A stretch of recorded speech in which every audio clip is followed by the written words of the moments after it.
आणि राज्यामध्ये बऱ्याचशा ठिकाणी अवकाळीचा शेतकऱ्यांना फटका बसलेला आहे, तर त्या संदर्भातल्या बातम्या आपण पाहूया।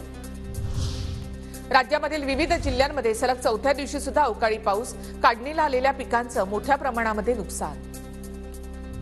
राज्यामध्ये 3 दिवस अवकाळीचा इशारा, 13 एप्रिल ते 15 एप्रिलच्या दरम्यान वादळी वाऱ्यासह पावसाची शक्यता, हवामान खात्याचा अंदाज।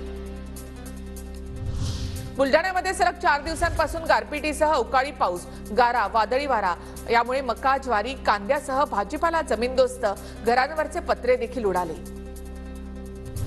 वर्ध्यामध्ये सलग 4 ते 5 दिवसांपासून पाऊस, सततच्या अवकाळी पावसाचा पिकांना फटका, उशिरा लागवड केलेल्या गव्हाच्या नुकसानीची शक्यता।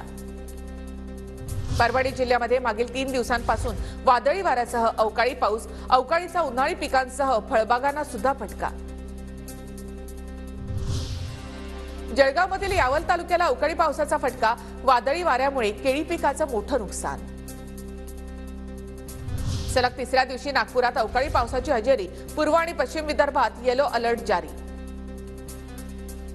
पाऊस थांबत नाही, पंचनामे कसे होणार? नीलम गोरेंचा सवाल, राज्याची यंत्रणा संवेदनशील, अपेक्षित पंचनामे होतील, गोरेंकडून विश्वास व्यक्त। कृषी मंत्री धनंजय मुंडेंकडून बीडमधील गारपीटग्रस्त भागाची पाहणी, धनंजय मुंडेंकडून प्रशासनाला पंचनाम्याचे आदेश।